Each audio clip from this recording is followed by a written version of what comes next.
like I said, the CID has been telling everybody. In fact, we talked to Jeremy, who's sitting over there, my producer, me, him, and my attorney, Tim Barlatori. We're up till about 10:30 last night, talking to the Chief of Staff. The Army Chief of Staff's POA took a major interest in this as well. And you know, one of the things that he said, I'll wait till later to bring that up, but I don't know, I don't trust any of these people. I mean, public affairs officers are there to... I'll keep my mouth. Yeah, create,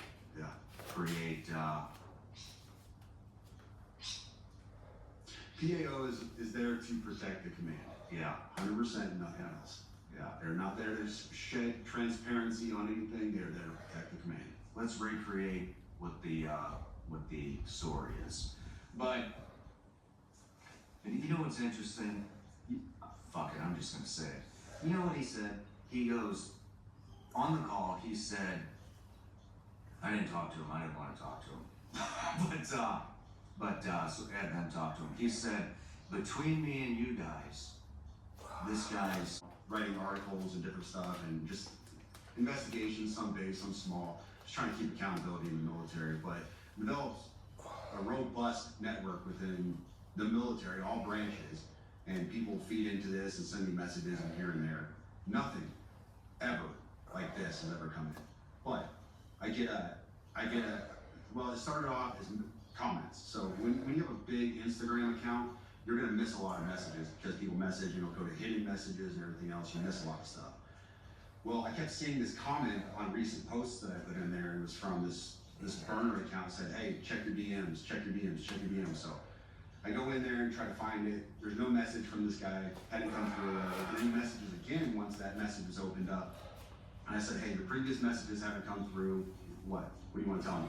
And he said, what I'm going to send you, now this is literally his word, what I'm going to send you is going to change the course of humanity. That was his phrase, change the course of humanity. Okay, a little bit dramatic. I get these messages all the time. People have this big story they want to tell, they want to expose their command, whatever it is. I take everything with a grain of salt until I have evidence and proof. So this guy is insistent. He tells me that he is a 18 Zulu who I've spoken to before, and he really needs to get this stuff to me. And then he talks about you. He says, I need to get you context off the deep end. It's bonkers.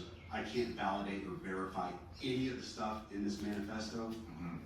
And I told him that in a subsequent email. And I'll read that to you later, my response to him. And once again, my response to him elicited, hey, get me in contact with Sean Ryan, Fox News, and he even said Pete Hegseth. Get me in contact with Hegseth. And I'm like, dude, I don't have the incoming Secretary of Defense's phone number, sorry. That's the last time I talked to him. So yesterday morning. What date was that? That was Tuesday. That was this Tuesday. So we're Friday now, that was 3 days ago. So the day before, 30th? Yeah, the day before the attack. I dismissed the stuff out of hand. The 31st. It's on the 31st. Yes, in fact, I posted something on the... In 2025, P&O will be cruising as Carnival. With the new name comes new levels of joy, new heights of adventure, new oceans of fun, with up to $300 per room to spend on board. Book online at P&O Cruises. I got Real Life Insurance to protect us financially. You can choose up to $2 million cover. Click to request a quote now. I told the producer about this as well. But this was a post I made on Twitter. I was just trying to be humorous, off the cuff. It didn't mean anything about it. I was just being humorous to the audience. I said, my inbox was especially, this guy emailed me 2 days ago. I'm not playing. And he said, damn. And then this was my response to him at 8:48. I just woke up. I'm fucking shaky, bro. You don't understand. This guy emailed me and told me he was being watched by the FBI and Homeland Security, but they weren't going to do anything to him because he had a VBID. I'm not fucking playing, dude. I have the email. I'm shaking, man. This is nuts. It goes from there, and I sat there for probably an hour talking to my wife. I'm shaking. I can't even think straight. Like, normal day is shot, and I didn't know what I want to do. Do I sit on this? Do I do nothing with it? I've got to tell somebody, I've got to tell the FBI at least, because this is huge, it's all over the news. And then I was like, well, dude, this guy wanted to get in contact with Sean Ryan, so let me get this to Sean Ryan, see if I can get with him. And I had a buddy who knew the producer, and we went from there. But Wow. You want to read the email? yep. So this email came in on December 31st at 10:42 a.m. That is Tuesday.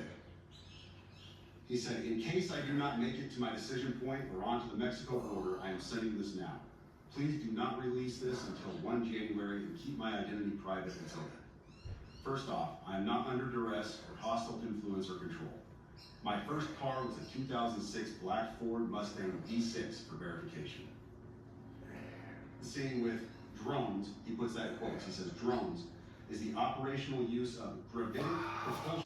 I have knowledge of this program and also war crimes that were covered up during airstrikes in Nimruz province, Afghanistan in 2019 by the admin, DOD, DEA, and CIA.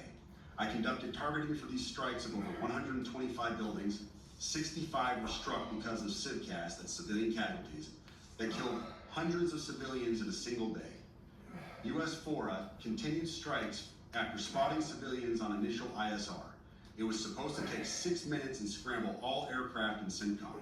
The UN basically called these war crimes, but the administration made them disappear. I was part of that cover-up with US FORA, an agent redacted of the DEA. So I don't know if my abduction attempt is related to either. I worked with redacted IO staff on this as well as the response to Bala Murgab. Redacted commander at the time, redacted can validate this. You need to elevate this to the media so we avoid a world war because this is a mutually assured destruction situation. Then he says, for vetting, my LinkedIn is Matt Berg or Matthew Livelsberger, an active duty 18 Zulu out of 110, that's 1st Battalion 10 Special Forces Group. My profile is public. I have an active TSSCI with UAP, USAP access. What is USAP? You know what that is? I don't know what that is. But I checked his credentials on LinkedIn, so that was the first thing I did. I went to his LinkedIn page. First thing I noticed was all of his bona fides were in place. He has all the UAS training for use of SOG and everything else, and so I said, okay, at least the guy knows what he's talking about with drones. That was a very rough dig into the guy. In 2019, we pulled a report. This is from October 9th, 2019. UN report find alleged drug facilities were not lawful target airstrikes caused significant civilian casualties. The United Nations Special Report, which examines the impact on civilians of the United States airstrikes on alleged drug processing facilities on 5 May 2019 in Afghanistan, determines the operation caused a large number of civilian casualties. The report also examines the legal framework applicable to this incident.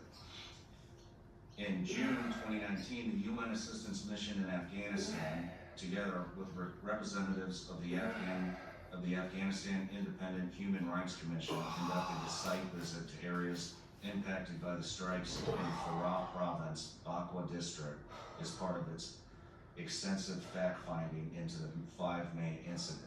The UN verified 39 civilian casualties, among them 14 children, 1 woman, from multiple airstrikes on more than 60 sites that the United States Afghanistan identified as drug production facilities in Bakwa District and in parts of neighboring Delaram District of Nimruz Province.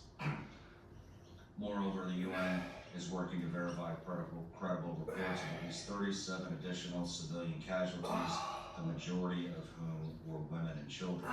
Although airstrikes on the alleged drug processing facilities had taken place before, this was the first time that UNAMA had received reports of large number of civilian casualties resulting from such an operation. And it goes on. I'm not going to read all this. We'll link the article here. But so that 100% lines up. The other thing, that really struck me is, like I mentioned, after our Go full cricket with SQUATS, where there's always so much more to the story. Download the app. I think that has a major role in this. The other thing is, I started receiving a lot of messages from one of the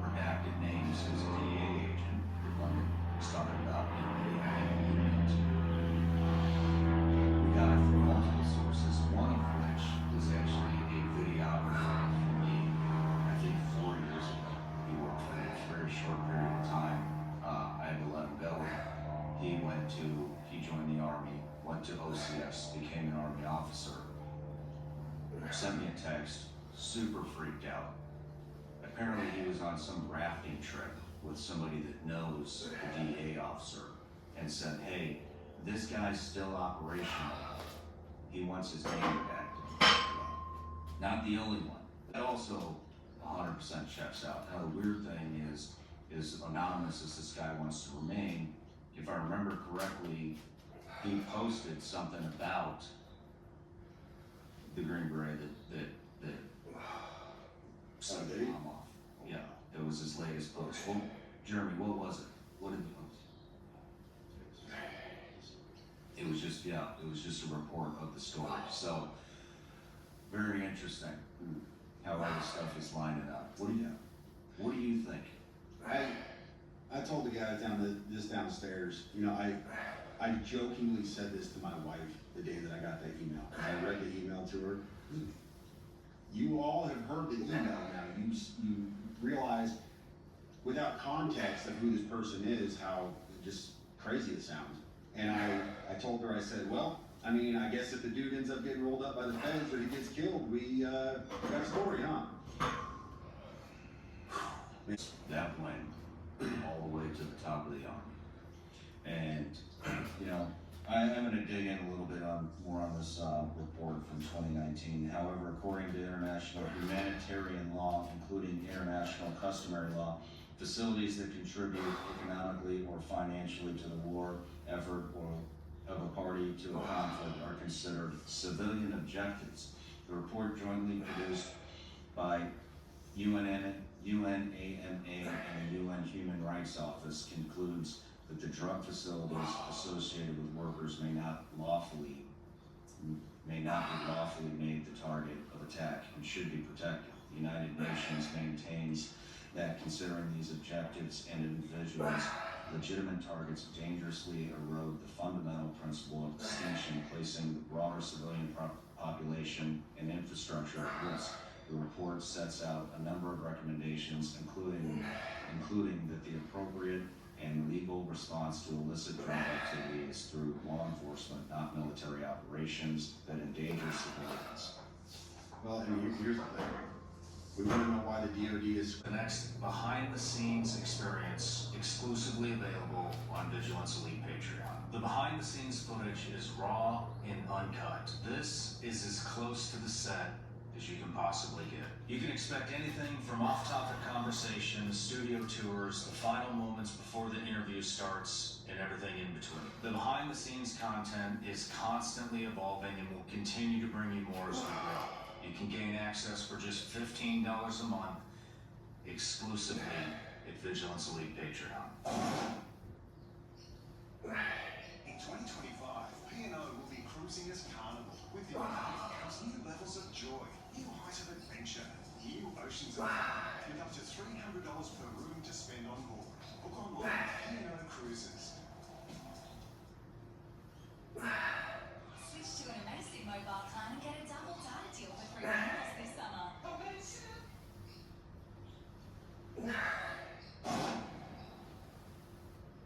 All right, Sam, we're back from the break. We did do a scrape of the email.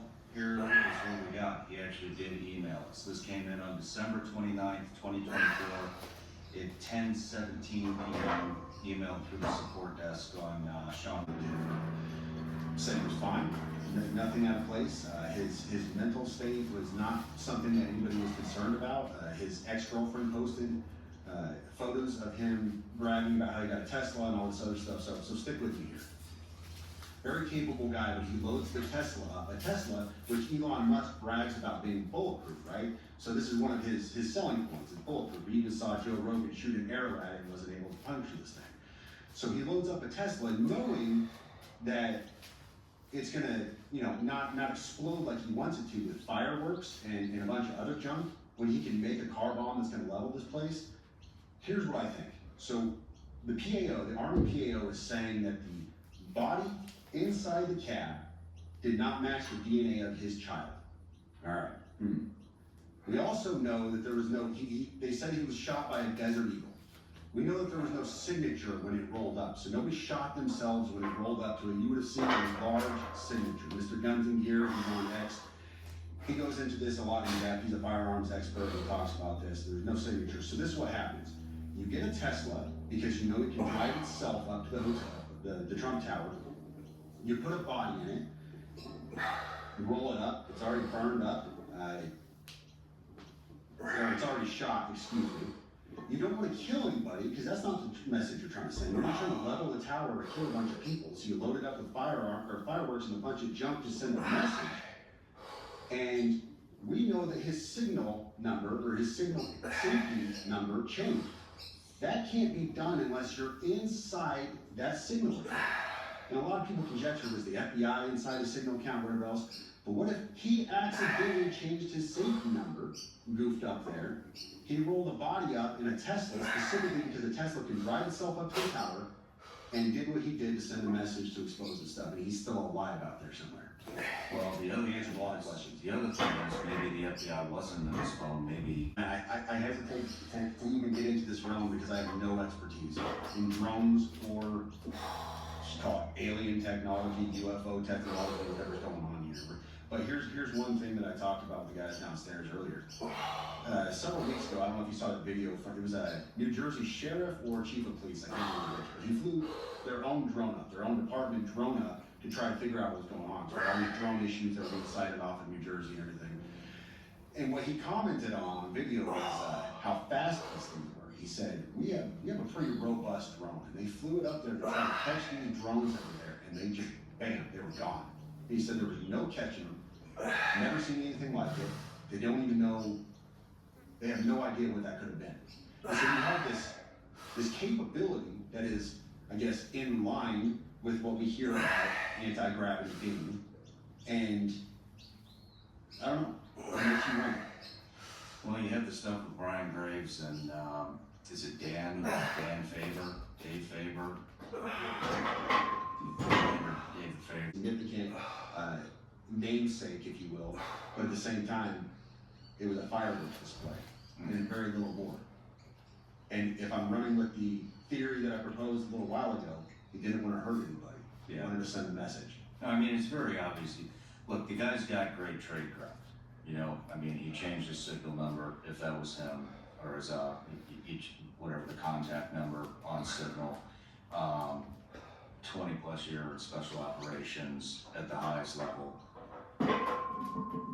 Picked a car that's bulletproof to do this. I think, yeah, there definitely wasn't mass casualties. He wasn't trying to hit mass casualties, because otherwise he would have done it at another location as well. The bomb would have been bigger to take the entire building. And so this definitely wasn't,